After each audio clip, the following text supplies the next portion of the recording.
Hey everybody, and welcome back to another video. Yes, this title is in fact true. I actually wasn't going to do a video at all on this topic again. I did a video on him and I was just going to let it be. And then I saw that this was floating around on the internet. And it extremely pissed me off. And I was gonna let it settle and just kind of move on, but it has been, in fact, bugging me. Because I am not entirely surprised that Bill Cosby wants to do a comedy kind of like live show trip. I don't know where, mostly I think across the US. But yes, in fact, he wants to do a comedy show, bus tour, whatever. And it just bothers me. It sickens me in my stomach.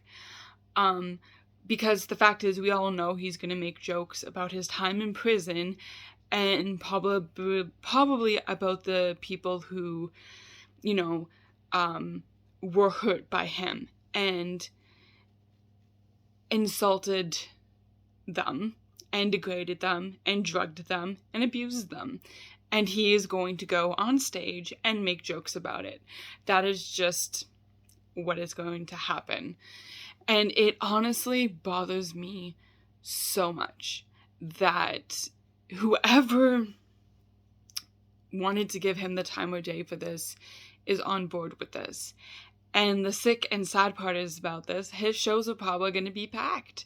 That, I guess after COVID or whenever he decides to do them or whatever, they are going to be packed. Because they just probably want to see what he looks like after being in prison for 3 years. And they actually believe that he's innocent. Don't forget, he was charged and convicted. It was just a technicality that he got released. And he was supposed to serve like 25 to life in prison or something like that. And he only served 3 years. And he would have been still in prison if this technicality didn't show up. And I'm just so overly just so frustrated with this because of the fact is that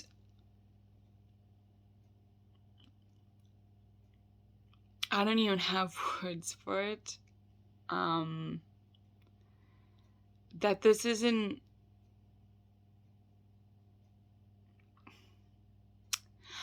I don't know.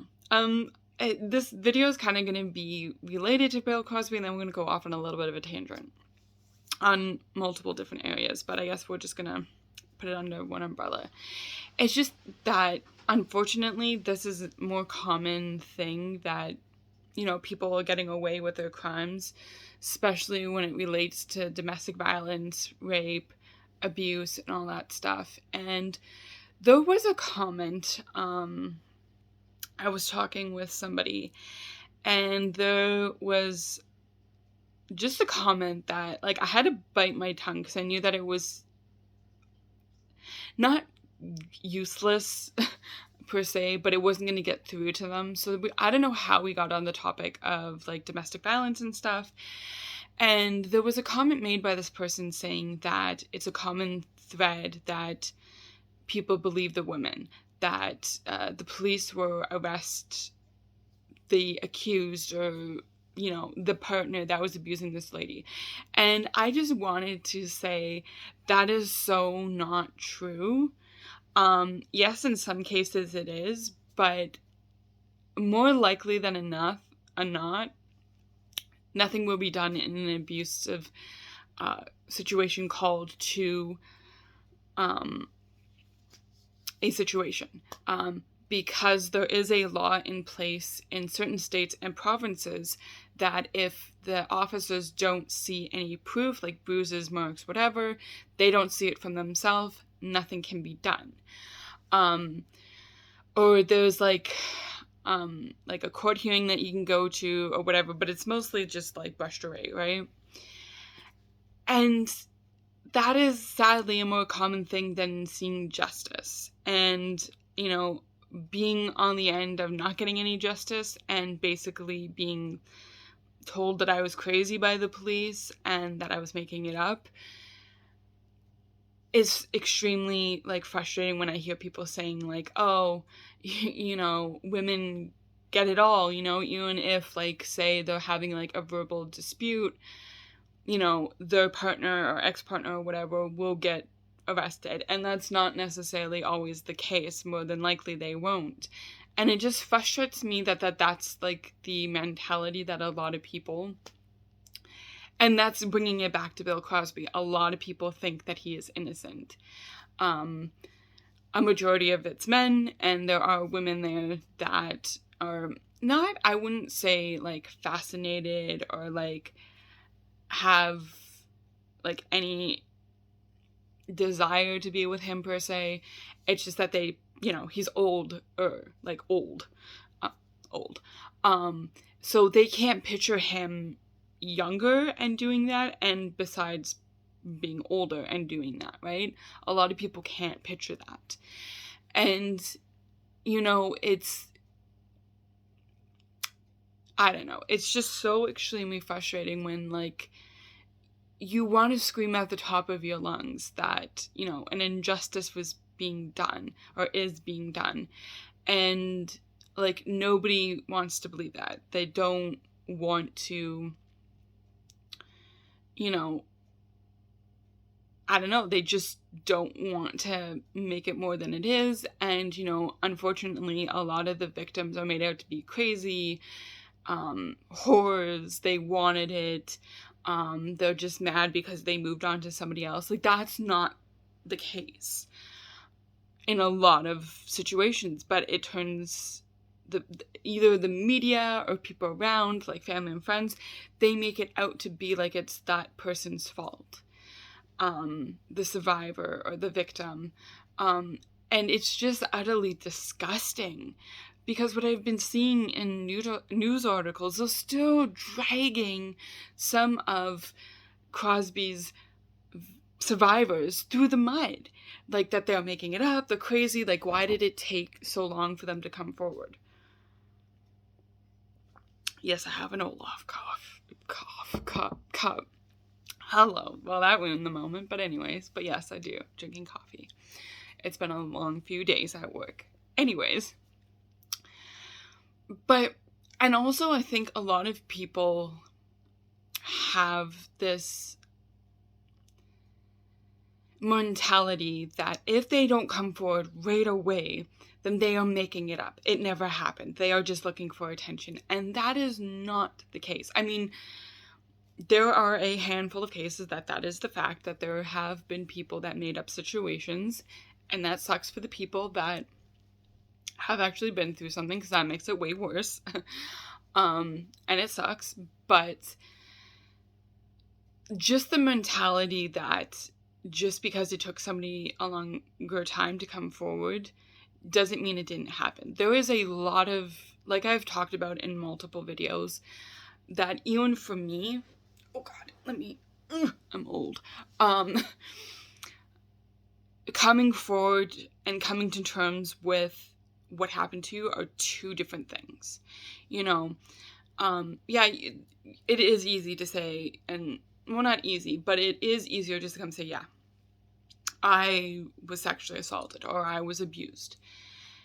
Saying that sentence is one thing, but going into details, which is sadly what, you know, survivors have to do, when talking with police, detectives, the courts, lawyers, all of that, or even family and friends, right? Just as simple as family and friends, right? Not necessarily the court system and all that stuff, but even just telling family and friends, it's very difficult, especially to tell with family and friends, because they've known you, you know, either for a certain amount of time or your whole life, right?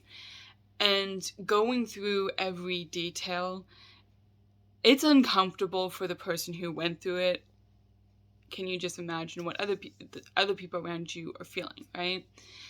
And even digging through your trauma and working through it and going through everything, you know, there are pieces that are going to be missing from certain situations because our bodies, like I've talked about in other videos, block it out for our safety. It's very interesting how the body and mind do that. But yeah, so it just frustrates me when people don't, they're like, well, you didn't say that the first time around. Or it's a little bit different than what you said, like from word to word. That honestly pisses me off too. If somebody doesn't say from word to word of what they said previously, then they've made it up. But at the same time, if you say it word from word, you just rehearsed it. So it's like, it's never a win. Like, it's always a lose-lose situation, no matter what you do. Like, either if you repeat it from word to word, you're making it up, or you just memorized it, right? Which relates to, you know, making it up. Or if you just change a word around, like if you put what instead of then or whatever, oh, it's a completely different memory. That's not, what are you doing? And it's just like, people tell stories differently, right? Stories, I hate that word. And even if you tell something multiple times, you're going to tell it a little bit differently. You're going to remember something a little bit more. And the way that people just tear that apart, especially in the court system, is utterly disgusting. And the way that they make somebody believe that they are in the wrong for coming forward type of thing. And that was what I found with a lot of being around Bill Cosby's case, was just because somebody worded something differently, used a different word, or took a longer time to come forward, you know, they are in the wrong. They're crazy. They asked for it. They're the whore, right? And people often, I don't know how I'm going to word this, but we're going to see it. Okay.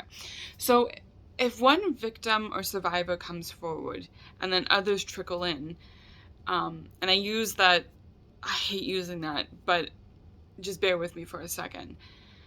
A lot of people say, well, those people that came after are making it up. They're looking for attention. It takes a lot of strength and will to come forward and admit, especially if you are a celebrity. And I'm not degrading anybody that's not a celebrity, but just imagine this. A celebrity has been in multiple movies, TV shows, in the spotlight. Their life is picked apart piece by piece, right? So it takes a lot of strength and will for celebrities to come forward and know that they are probably going to be dragged through the mud, that they are going to be made fun of, they are going to be name called, they are going to be made out to be crazy, they are, you know, made not out to believed, to come forward and say, this happened to me, I was raped, sexually assaulted, drugged, beaten, used. You know, it takes a lot of strength and will to come forward. And for any random Jane and Joe out there that come forward, it takes a lot of strength and will. And a lot of people think, oh, well, if you're not the first to report it, then that didn't happen. No. Like, shut the fuck up and sit down. Like, no. That's not the case. You know, if they see somebody, okay, that they themselves are shit scared to come forward because they know that they're going to be dragged through the mud, that they don't even know that if their story is going to be believed, right? And they see somebody who is strong enough to be the first one to come forward and be like, hey, like, this is my story. You know, it gives those other people strength to come forward too. And therefore builds a good, strong support system with survivors, okay? And a lot of people just think, well, if you're not the first one, then that didn't happen. And it's just like, oh, you fucking kidding me? Like, it just pisses me off when people say that. Why can't there be multiple victims? Why can't there be multiple survivors? Like, I don't understand how that's still a shock to a lot of people, especially the media, that a person couldn't sexually assault 20 plus people. What? Are you on crack? Like, fuck off and sit down. Like, no. There can be multiple victims. And, and multiple survivors. And that is I don't know why that's such a hard concept for people to, like, understand or process or get through. Sorry. But, I don't know. It just frustrates me that that's still our world, right? And, a lot of people have said to me, oh, you only came forward with your story because of the Me Too movement. That's not true at all. Again, for me to talk about what I went through had nothing to do with what was going on in social media and the movements and all of that. It was a personal preference that I wanted to just be there for other people. And if that meant sharing my story, then hop to it, right? But it took me a very, very long time to get through my trauma, to admit to myself that this actually did happen, because for so long and for so many years I was told that I was crazy, that I was making it up, that I was looking for attention. So I just pushed all my trauma down and buried it. And then when I started to do unhealthy behaviors, that was kind of like a wake-up call to kind of push that trauma back up and kind of face it head on. Again, that took multiple years to kind of sift through, process internally. Yeah, I did see a few therapists. Most of them didn't work out, but hey, I did find a really good one, and I do still speak with that therapist on occasion. And I found a really good support system, and it helped for people just to, hear that they weren't alone, okay? And I'm not here to toot my own horn at all, because I know how isolating and alone somebody can feel. And it doesn't have to be with the same trauma that I went through. It could be some random trauma that, is different from mine. But to have that feeling that you're not alone it's a really good thing. And that's what a lot of people mix up with multiple survivors and multiple victims, that if they come together as a kind of like, not community, but like a support system, then they're all in cahoots with each other, that they're all like trying to get the story straight. And that's not the truth. I mean, there are a small handful of situations where that not helped, but did happen. So that it does make it a lot harder for those people who have come together to help and support each other, because they can lean on each other, they can talk to each other, they can support one another, they can be there for each other on good and bad days. And a lot of people get that confused with making up and teaming up together and going up against this one person, which just isn't factual. I mean, again, restating this, yes, it has happened on a few occasions, mostly in TV, like on TV shows, but it does happen in reality. So I'm not denying that it doesn't happen, because it does happen. But again, people just tend to, what's the word I'm looking for? Like, just, I don't know, look for anything that can be ripped apart, teared apart, and denied.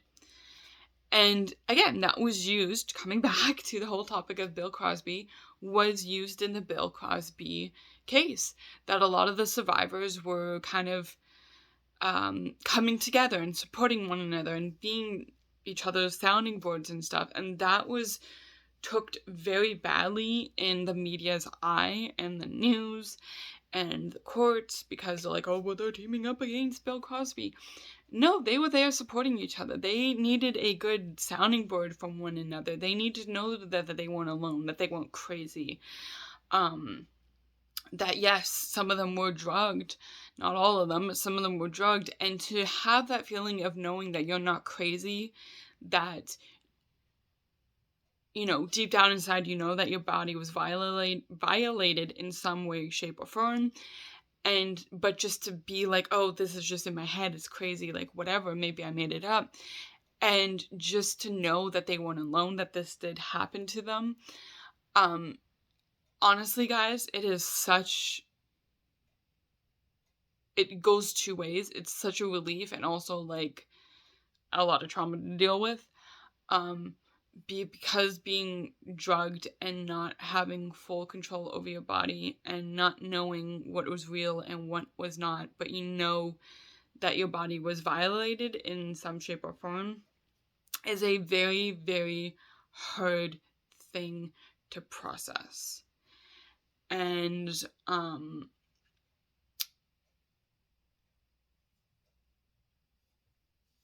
that could be with like drugs or alcohol, and it makes things not harder, but it is very hard to process. And, you know, having experience in that area, it is very, like, you feel like you're crazy. You're not entirely 100% sure that if you made it up or not, but you know something was done to your body. Either there's marks, bruises, you're sore down there, or up here, if you guys get my drift. And it's just, you just don't know what to process through that.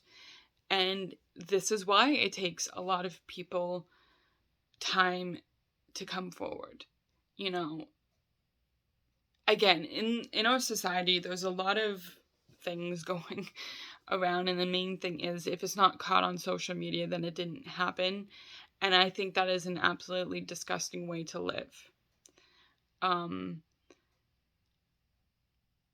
Because that's just not fair to a lot of people, you know, that have suffered something and, oh, it wasn't caught on social media or anything. Well, it didn't happen to you, so just go away. And that's, like, it just bothers me so much that this is the world that we live in. And that was another thing that was brought up in the court system, was like, well, was it caught on social media? Are you kidding me? Some of this shit happened like 20 years ago. Social media wasn't around then. Phones weren't really a big thing. If they were back then, they didn't have like really good cameras and videos and all that stuff. And it's just like, and even some of the survivors that came forward, and they knew that they could not press charges because it had been so long, right? So we're talking 30, 40 years ago. They knew that they could not press charges, but they came forward, shared what they went through, and were a good support system to the other survivors, right? And again, social media was not a big thing back then, did not exist all the way 40 years ago. Again, phones, not really a big thing. They were like the massive things. They didn't have like internet videos and pictures and all that. So again, to just be like, well, if it didn't happen on social media, it didn't happen. Like,